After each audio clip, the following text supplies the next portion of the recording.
Hello everyone. Not sure if I'm audible. Can anyone give a comment in the chat? If I'm audible, please give me a comment.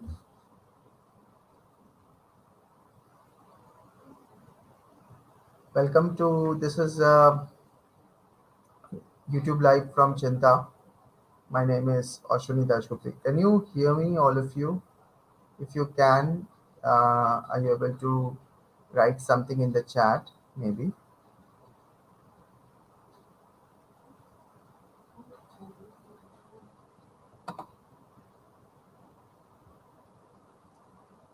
Hello, am I audible?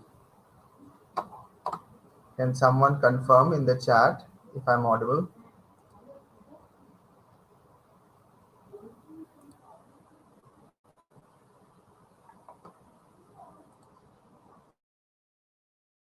For confirming. Yeah. So, welcome to the session on applying for mathematics programs abroad. There was a different speaker who was supposed to be in this particular talk, but he was unable to join. So I thought, well, we should not give away this opportunity to talk to students. Many of you are preparing for um, programs in United States, in Europe, in Canada, and other places. And some of the things that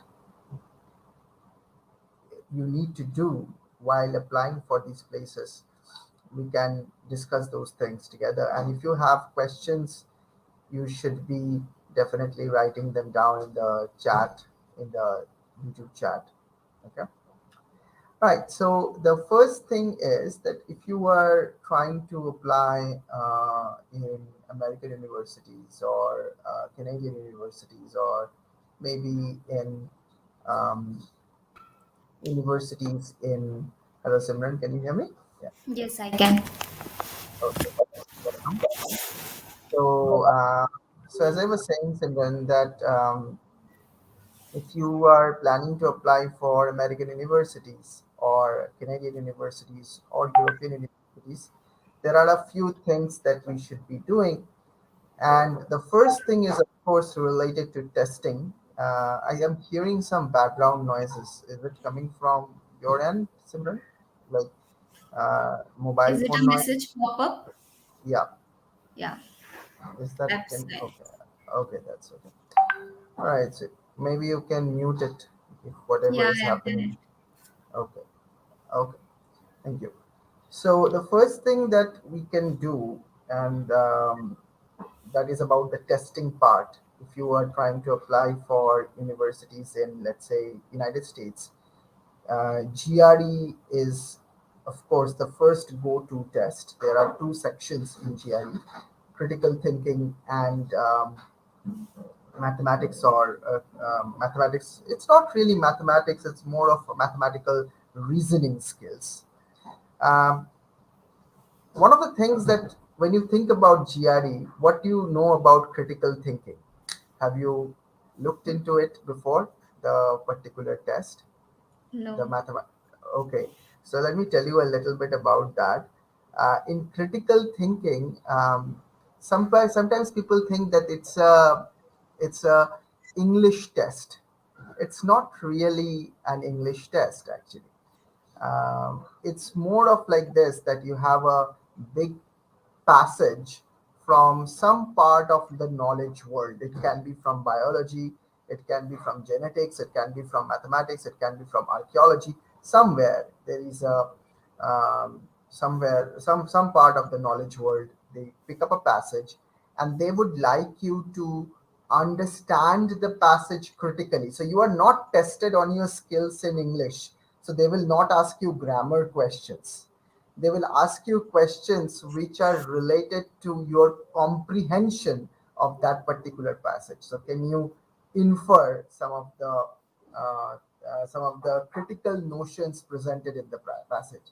So even if you don't know English, maybe you know Hindi, maybe you know Bengali, doesn't really matter. If you are capable of processing, reading and processing information and derive conclusions from it, if you can do that in whatever language it is, then you will do well in the verbal section of GRE.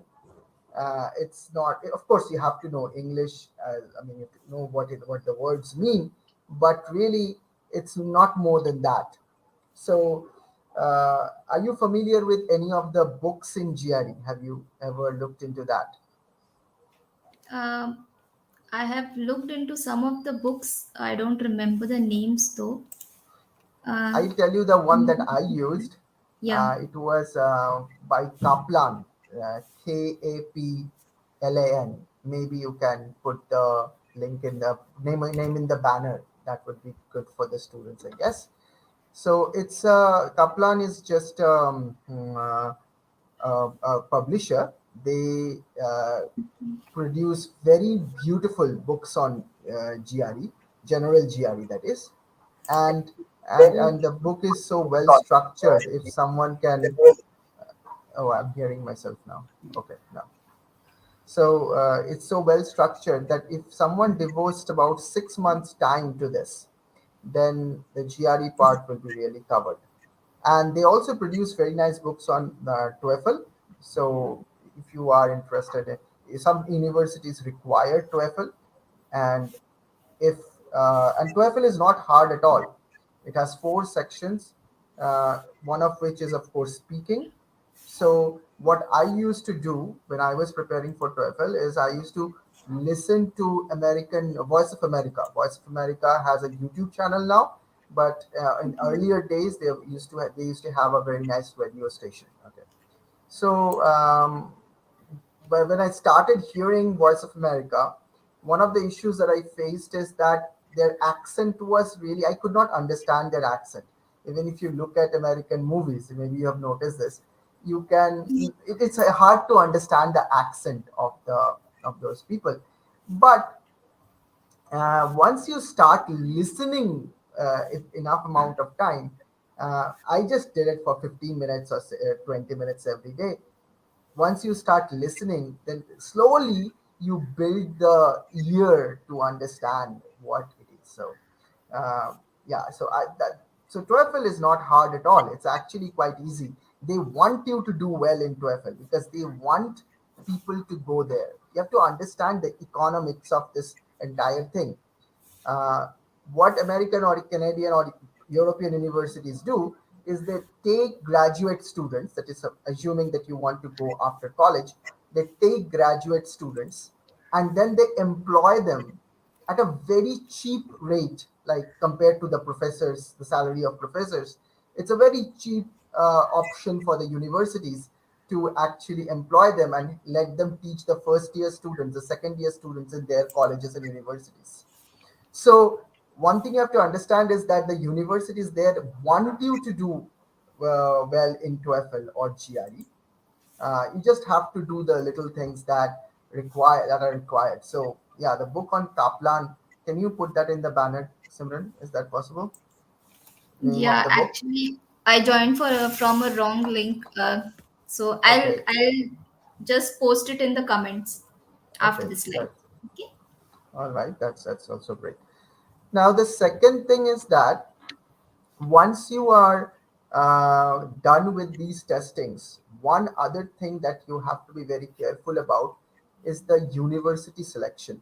So GRE and TOEFL, or if you're going to Britain, you may need IELTS for English proficiency. The selection of universities is a very important thing. Like there are, let's say there are hundreds and hundreds of universities, all of which are really good. Even if you are going to a mid-tier university in US, it will be probably better than most universities in this part of the world.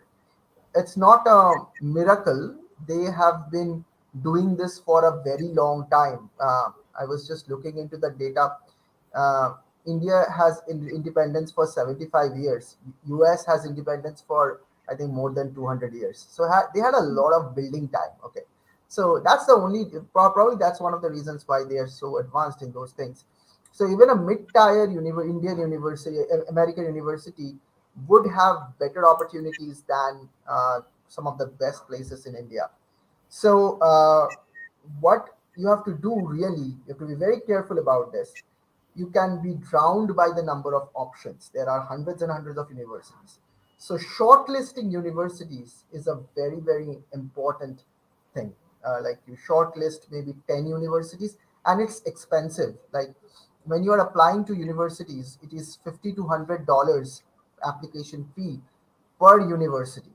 So of course you have the cost of GRE and TOEFL apart from that.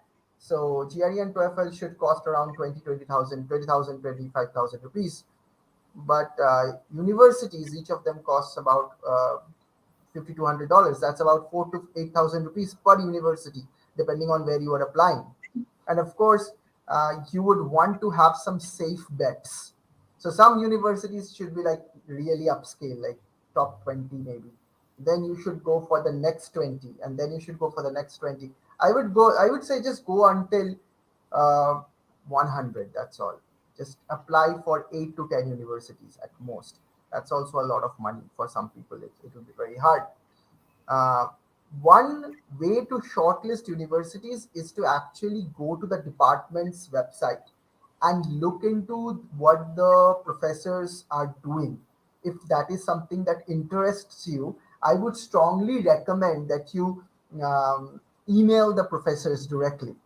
They are very nice. I mean, most of them are really professional. If you are writing to them, they are like they will respond to you can just say that, okay, I'm curious in mathematics, I'm an undergrad student in India, I looked into your papers, it looks really nice, interesting. uh, where can I find more resources maybe? And so on. So yeah, that is the very. And when they see your application during your admission time, they will remember. Some of them might remember that, okay, I saw this kid's name, he Yeah. or she emailed me at some point, right? You remember things like that. And that impacts the admission process, as far as I know. So I would say do the university shortlisting around the time of August.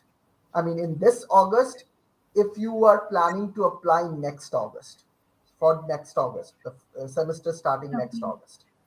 So 1 year, you need 1 year.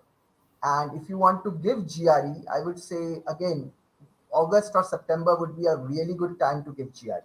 So preparations should start before that. But yeah, so once the university shortlisting is done, then you go on for, probably even before that, you would like to have some recommendation letters. Um, that is a very tricky part. We all want the best recommendation letters, and in fact, recommendation letters can be more important than your GPA. Some of us do not have great GPA in college, like CGPA. In India, we call it CGPA. We do not have great marks in college, right? But if you can get a great recommendation letter, that some professor, probably if someone has an American schooling, like from an American university, if someone has, if you are acquainted with someone and you have worked with someone like that, and that professor sort of vouches for you, this kid is really good. Maybe he doesn't have the greatest scores in school or in college tests, but he's really awesome. You should take him. That recommendation letter can make or break the entire story, of your application. So So, how do you get recommend? Yeah, go ahead. how many recommendations do we need? Well, most universities would ask for three recommendation letters, and I would say, just again, you have to understand the economics. They want great researchers, potentially great researchers, of course, but they would also want people with teaching skills. So I would say, for safe side, give three recommendation letters which are academic recommendation letters, and give one recommendation letter which is a teaching recommendation letter. So someone who have seen you teaching, and that could be a very important X factor to your application. Um, you know, at Chinta, in fact, we let students take some tutorial classes with some younger kids, and they also work in math circles and so on. In fact, you are organizing some of the math circles, right, with the Yeah. schools, these students in Purulia and Sundarbans and so on. You cannot even imagine what would be the impact of these teaching experiences of these kids in their academic career. I mean, when they, so for example, Shaurodip, I remember that he's writing some diaries, right? It's very nice. Maybe you can Yes. put the link of those math circle diaries in the chat as well Sure. later. So they teach in this math circle, Satchanta, and then they compile their experiences in a diary format. So this sort of experience in teaching can add a real value to the application. So I would say that if you are interested in applying to universities abroad, one of the things that you should be doing is uh, build up your teaching experience, work in some organization. There are opportunities at Chinta. Ping Right. us if you want that. But even not, it doesn't need to be Chinta. It could be somewhere, anywhere in the world. And even if you can work with people who live in, let's say, rural India or slum regions or economically underdeveloped region, that would even more impact your CV. And not only for CV, it's a great experience itself, right? I mean, when you teach someone, you have to be prepared, you have to work hard. God knows how much Right. effort we put in every day, every week to design our courses. So um, you once you start teaching, that really impacts your entire journey. Okay, so definitely start teaching and also do some research projects. As I was saying, that the next step was recommendation letters. If you have connections, I know this person, that person knows me. I ask him for her for a recommendation letter. Maybe that person will write it. It's okay. Some people are nice, they just write it. But that will, even if that person is a Nobel laureate, that wouldn't help, because that Nobel laureate wouldn't have anything to say nice for you. I mean, probably he would say that, okay, he's an intelligent kid. But apart from that, really, if you have not worked with that person, what would that person say? So I would say just go ahead and do a research project with professors or some people who have academic background from US or Europe or some great places in India like IISc, ISI, CMIT, IFR. There are some really good places in our country. Like IITs have some really great professors, ISers.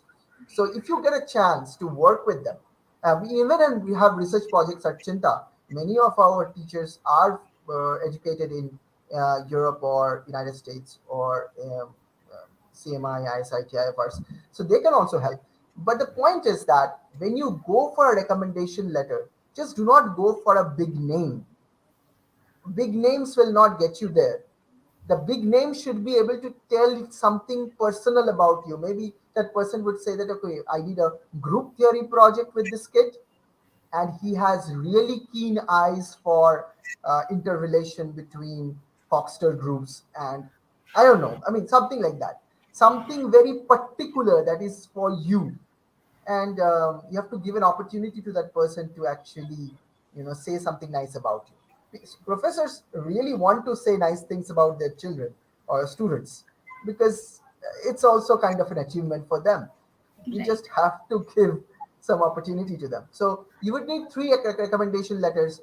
I would suggest add one more, like add a teaching recommendation letter as well, somewhere you taught. Okay, don't go for fake recommendation letters, because admission committee really, they know, they have done it all in some sense. They have seen so many recommendation letters over the years, they know fake ones. So the early admission really begins in the month of October. That is, if you are planning for the Ivy League universities or some of the big universities, there is an early admission phase which starts in October. Used to start in October, I think it still does. And then there are admission deadlines in December, in January, and goes up to March. So till now we had three things: GRE TOEFL, that's the first thing, the testing. The second thing is great recommendation letters and teaching experience letters. That's the second thing. Third thing I said is about the shortlisting of universities. So shortlist 8 to 10 universities, write, go to the department website, see what professors are doing, and write communication emails to them. It would be very nice. I mean, also be real about it. You want to apply for grad school because you like mathematics. You are not trying to fake it or do something which is not, legitimate. You are interested in mathematics, and just look into something that interests you, because really, for me, PhD was a very enjoyable experience, because you know I'm a kind of person that who can just sit with a geometry problem for 10 hours. I would still not get bored because I like geometry, but I would probably get bored with number theory. I don't know.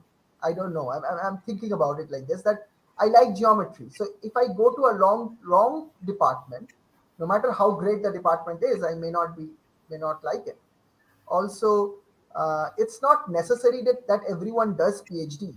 If you like doing research, then only go for a PhD program, because it will be a grueling 5 to 7 years of experience.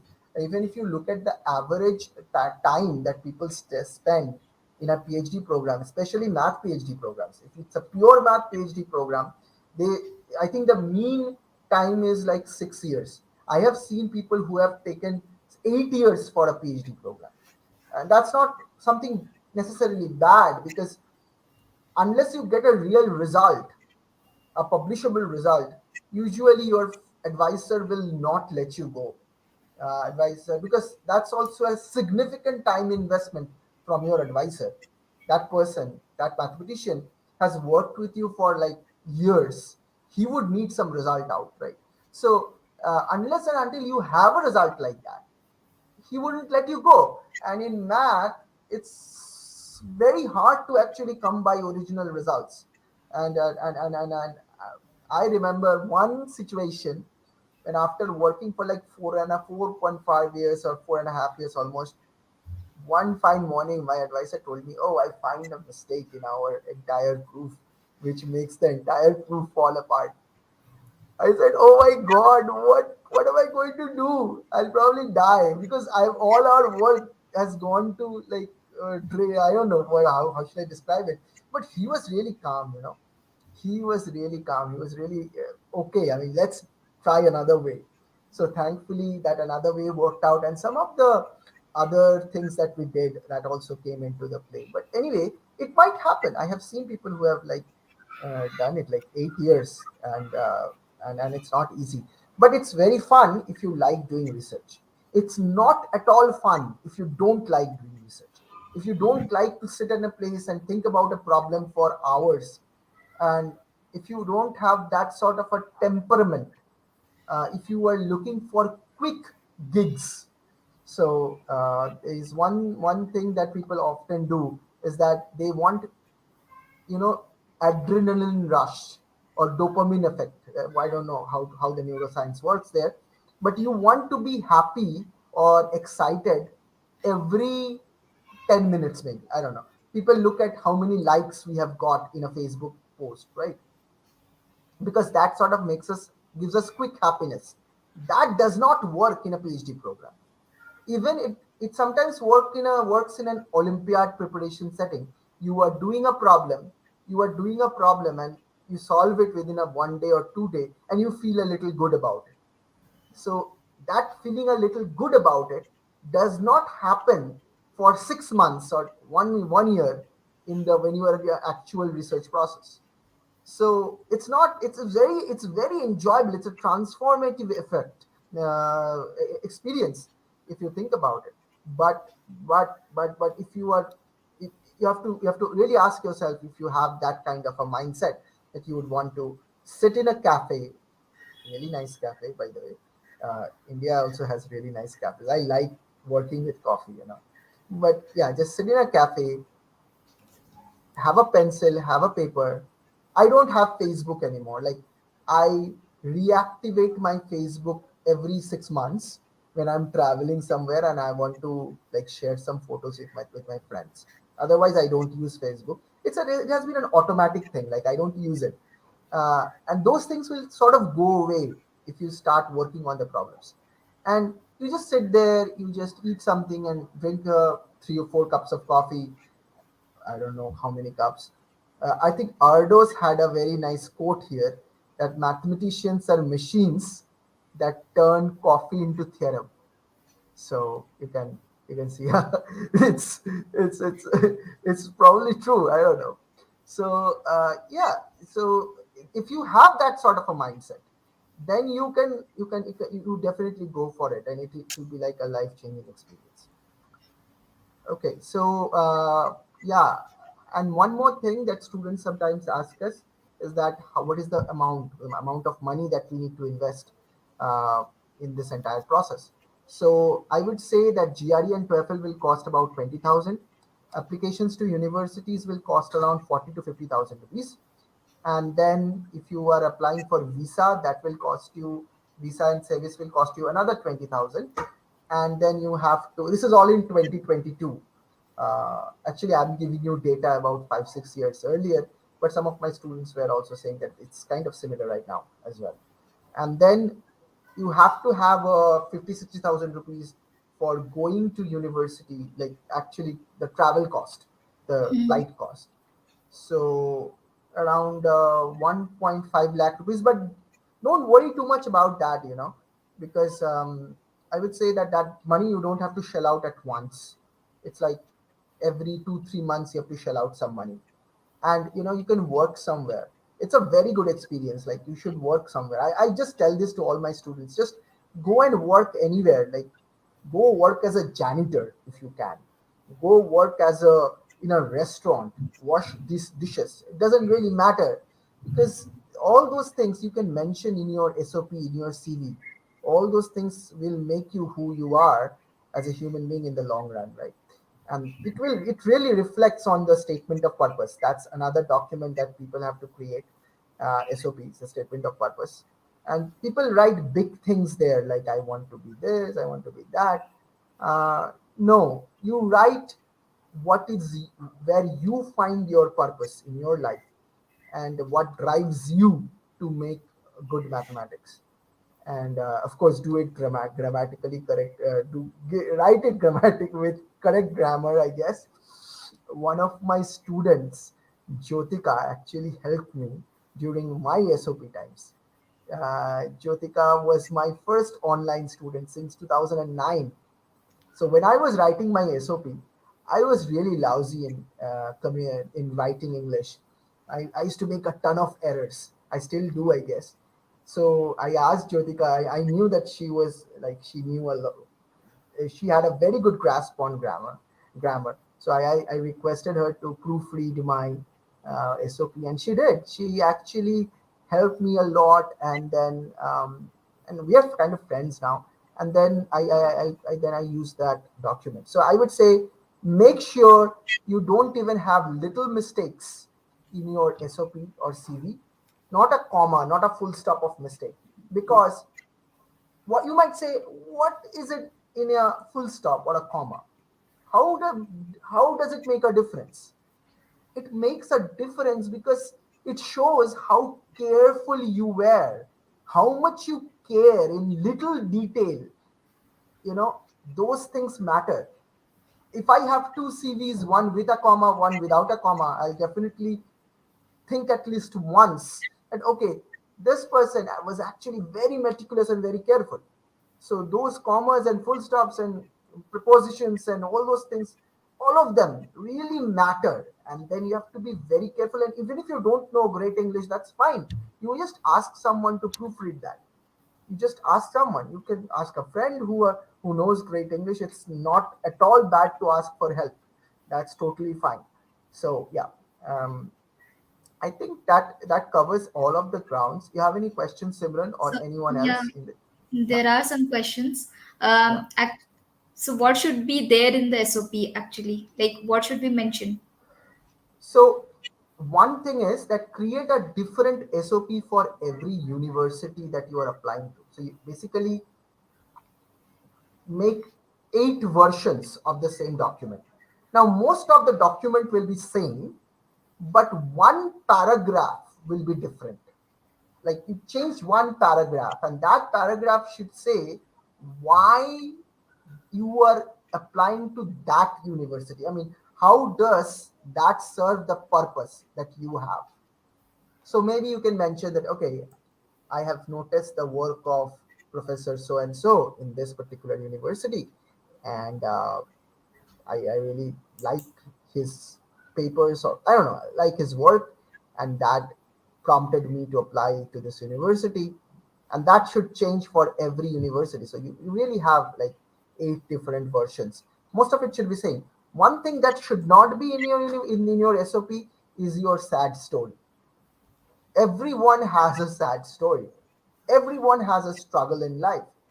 It's okay to mention one in 1 or 2 lines. If you have a big, let's say if you are struggling with a big disease and you are victorious in that, that's great. If you have a strong economic struggle, that's also fine.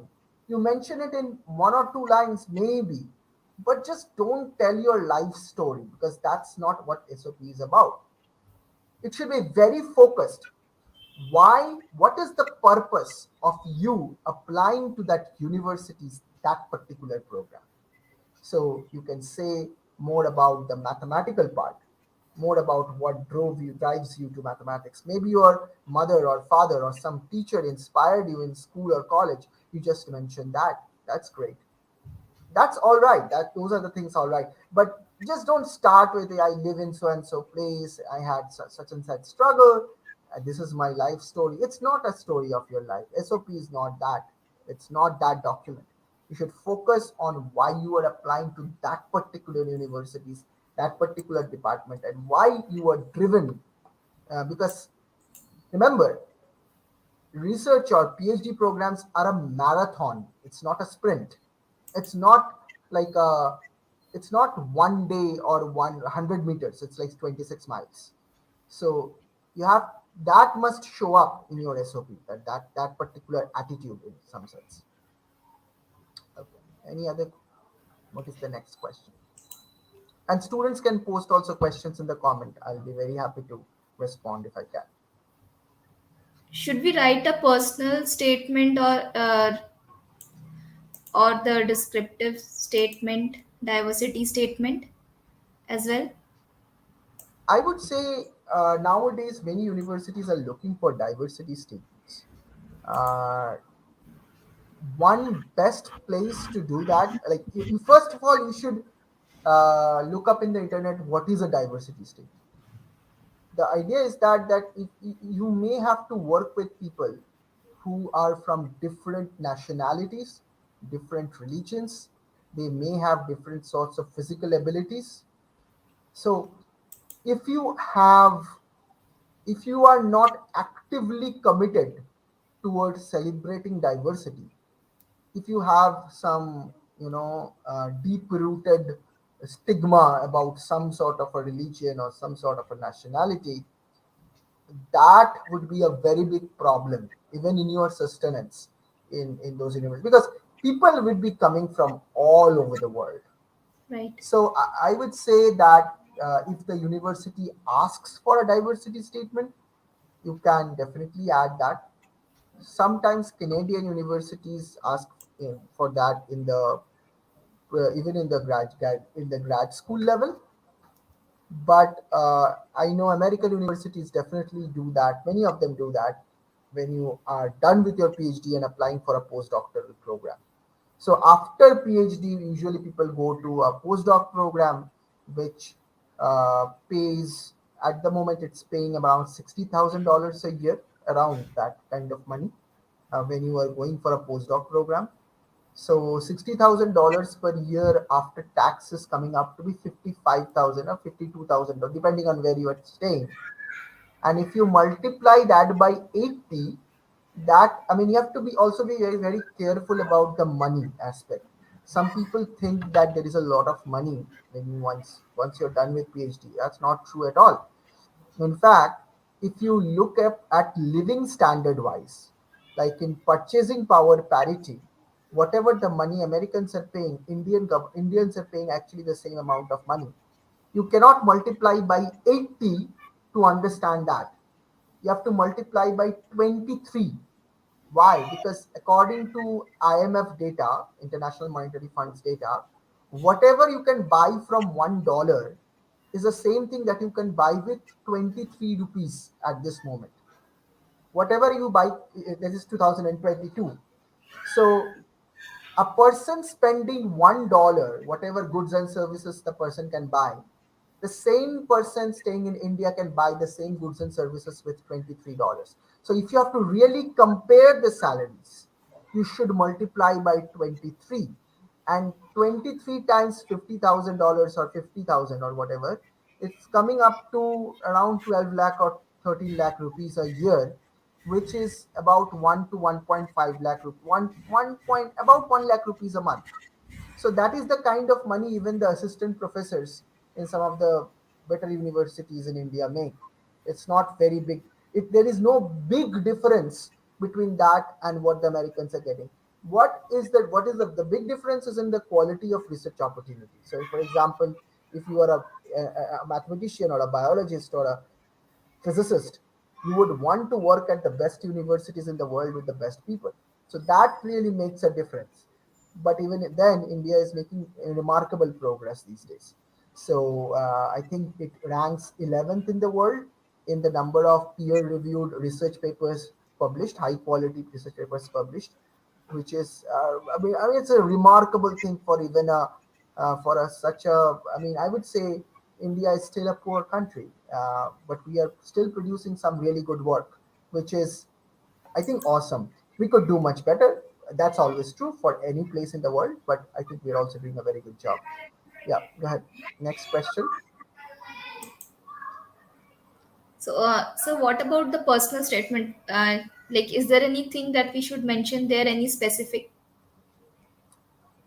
I just the drive that I said that what drives you to do mathematics and why you would want to apply to that particular university. So you change that particular. We are just reiterating in the personal statement, right? Yeah, yeah, that's right. So I have a question in the chat from Sankit Das. Jobs in US or Canada after PhD in number theory, a person who wants to continue research. Yeah, that's a good question, Sankit. Sankit points out that there are different types of jobs available. Uh, there are academic jobs available and there are industry jobs available. Obviously, industry jobs pay better. So, for example, if you do BTech or BSc Math degree and you go into a data science company and you work there, then of course you will be paid a lot of money. Even in India, they pay a lot of money.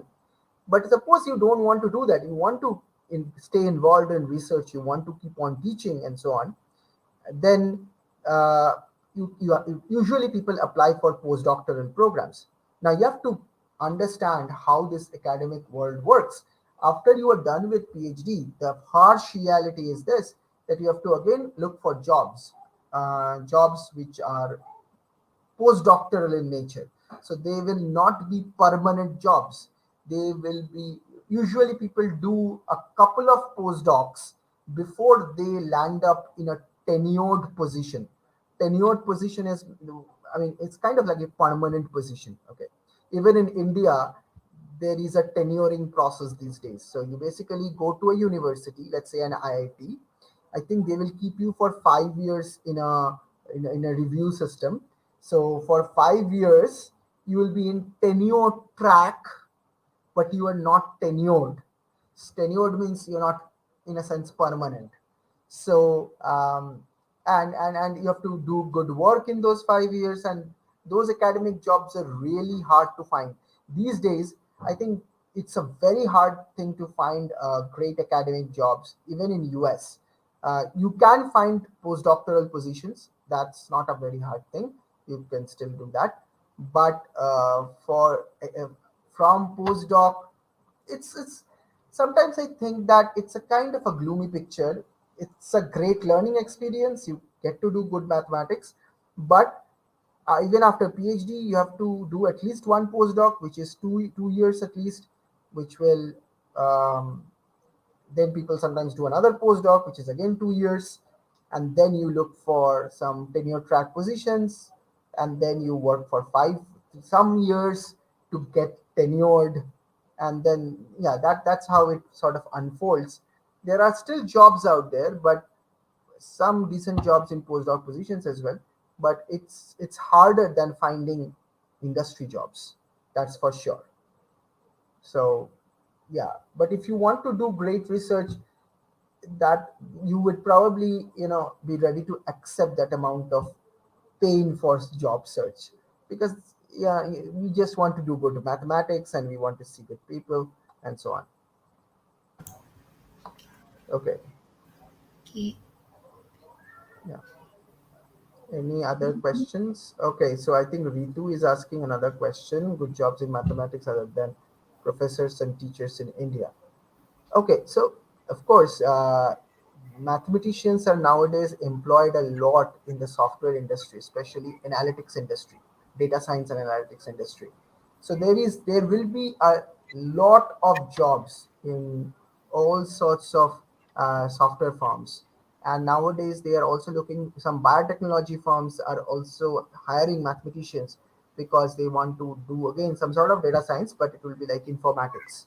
So it will be like crunching data related to um, pharmaceutical industry or some genetics related stuff. So that's a good opportunity. Research positions are always hard to find actually. Research positions are always hard to find, but there are some places which hire for research. For example, cryptography is one spot where people hire researchers in mathematics. And one other sector that really hires mathematicians all the time are finance industry. Like if you are going for let's say hedge funds or something like that, like Goldman Sachs and so on. So people who, but again, a little bit of exposure to statistics would be really helpful. But finance industry always hires mathematicians all the time. Okay, let me just go to next question that is here. I see Ongona has a message. Thank you for that. BSc in Mathematics Honors. I'm preparing for IIT Jam. For MSc, is there any good option other than IIT Jam? Oh yeah, there are plenty of great options other than IIT Jam. There is TIFR entrance, ISIM Math entrance, um, and then there is CMI MSc Math entrance. There is NBHM, through which you can go for IMSc. There are ton of options out there, and if you work hard, definitely, or some of it will be easy for you to work out. Not easy, I would say, but it is definitely doable. Okay, we are almost out of time, but I'll be able to take a few more questions. If you have more questions, please put that in the chat. Thank you for the people who have already asked questions. Simran, any other question from your end? No, I think all of my queries are over. Okay, that would be really nice. So I'll just wait for one or a couple of more minutes. You will definitely get all the links that I spoke about in the in the description box. Okay, I have another question here. IIT Jam is definitely a good option. Yes, that is true. Uh, but not all IITs have great math departments. I think IIT Bombay has a really good math department. But in general, I would say if you're interested in research in mathematics, I'm not sure if IITs are the best place. But some of the IITs really have great math departments. Obijit Bhattacharya is asking, is it mandatory to publish research paper in order to do PhD in pure mathematics in US? Well, you are required, I would say. In mostly, you would be required to have publishable material before you defend for your PhD program. So, in the last year of PhD, you will be defending your thesis to your committee. Uh, so, if you are defending your thesis to your committee, that particular thesis should be at least, if it's not already published, it should be like that particular grade and it's being sent to some publication. It may not be already published, but it must be in the process of sending out to some publication. And usually people take that offer only, they defend only if they have the next offer lined up.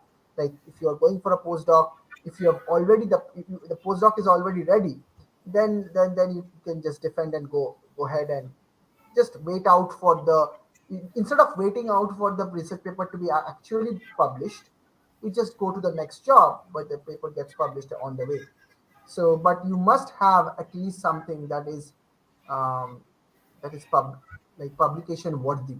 If even if it's not published, your committee thinks it's publication worthy. It has to be something real. Okay. How the people can know can they can do great work in PhD in number theory? It's hard to tell. I'm not a number theorist, I guess. I can't say much about that. But I would say that if you like the subject, go ahead with it. Okay, Jaspita Kalita is asking which university to choose for studying masters in mathematics, keeping in mind the problem. Germany, I think, offers scholarships. One thing about Europe, I always tell this to students that there is a, be very careful about the 1 year masters programs if you see that somewhere, because many of them are not recognized in India. 1 year masters programs sometimes in European universities have that. Uh, Many of them are not recognized in India.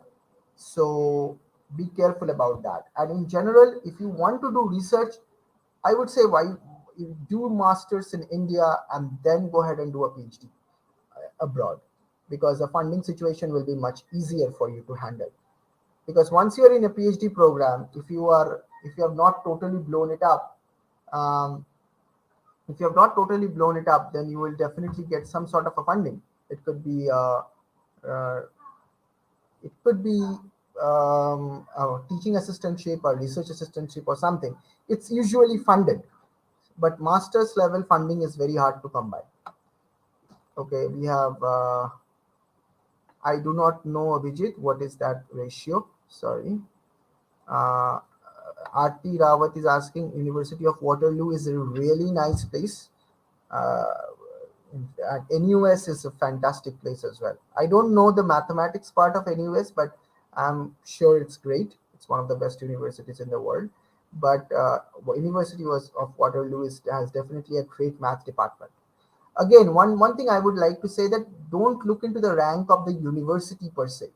Look into the rank of your department, rank of the specific work group that you are interested in, because your university may have a um, great rank, but your department or your work group may not be that great. Again, vice versa, your university can have a very little rank, but your work group can be very nice. So that's a great place to work in. Okay, so Gurjit is asking 58% marks. Yes, of course, why not? 58%. Your GRE scores and your recommendation letters, those will matter. As Sankit is asking requirements for getting into PhD, I would say just make sure that you have great recommendation letters, great teaching experience, if possible, some research experience, and that should be it. Yeah. Okay, I think I have answered most other questions, all other questions here. I don't see any other questions as of now. Thank you everyone for joining in today. It has been a great opportunity to talk to you. And if you Thank you, have more sir. questions, yeah, if you have more questions, go ahead and you can go to chinta.com. We are available there via WhatsApp and so on. You can connect with us over WhatsApp, and if we can help you in any way, we can definitely do it. Okay. Thank you. Bye. Take So, care. bye. Bye.